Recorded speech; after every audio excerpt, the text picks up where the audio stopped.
Hello बच्चों, welcome. यहाँ पे क्वेश्चन देखते हैं। A polynomial function p of x of degree 5 with leading coefficient 1 increases in interval -∞ to 1 and 3 to infinity and decreases in interval 1 to 3 given that p of 0 equal to 4 and p derivative at 2 is equal to 0. Find the value of p derivative 6. तो देखिए, यहाँ पे हमारे पास में function की degree 5 है। ठीक है, पी एक्स के बारे में क्या बोला है? पी एक्स की डिग्री 5 एंड लीडिंग कोएफिशिएंट क्या है इसका?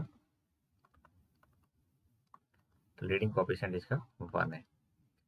अब फंक्शन इंक्रीज कर रहा है -∞ से 1 और 3 से इंफिनिटी में।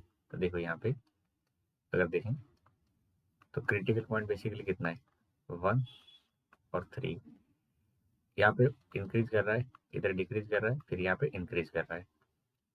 और ये भी पता है कि फंक्शन के अंदर 2 पर डेरिवेटिव 0 हुआ है।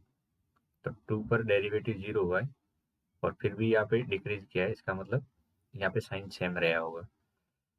तो ये रूट रिपीट क्या होगा? क्या हो गया? रूट रिपीट हुआ होगा। अब ये जो यहाँ पे मैंने जो बनाया है साइन कन्वेंशन, ये किसका है? पी डैश एक्स का है। ठीक है, तो पी डैश एक्स के जो रूट रहे होंगे वो रूट्स क्या रहे होंगे? एक्स इक्वल टू 1, 2 एंड 3, जिसमें से 2 रिपीट हुआ होगा।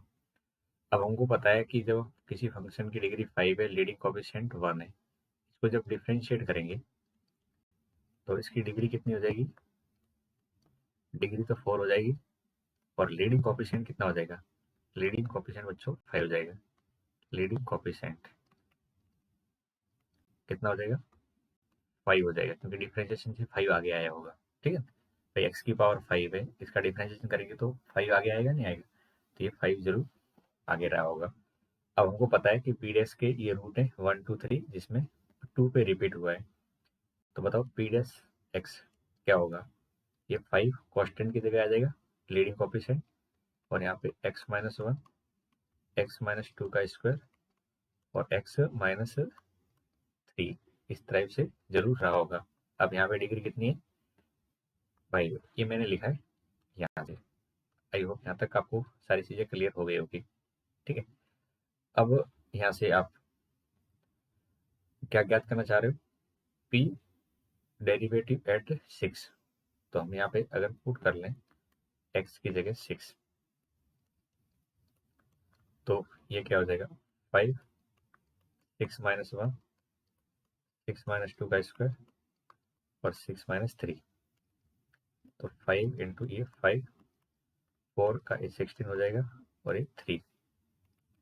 ठीक है, तो ये आपके पास में हो जाएगा 75 इंटू 16, तो ये हो जाएगा 120। तो बेसिकली 1200 हो जाएगा। ठीक है, तो p डेरिवेटिव 6 की वैल्यू कितनी आ रही है? 1200 आ रही है। तो हमारे इस क्वेश्चन का आंसर भी 1200 ही है। तो लॉजिक क्या था, समझ में आ गया आपको? फंक्शन की डिग्री, जो फंक्शन गिवन है या पॉलिनोमियल है, इसकी डेरिवेटिव की डिग्री पता करनी है और लीडिंग कोएफिशिएंट। अगर डेरिवेटिव की डिग्री और लीडिंग कोएफिशिएंट पता लग गया और ये इंक्रीजिंग डिक्रीजिंग से आपको नहीं पता लगा है लिया कि इस 2 पे क्या स्थिति बन रही है, तो आपको रूट बेसिकली पता लग गए और ये रिपीट क्यों हो रहा है ये बात भी आपको समझ में आ गई होगी। उम्मीद करता हूँ सॉल्यूशन पार्ट समझ गए होंगे। Thank you.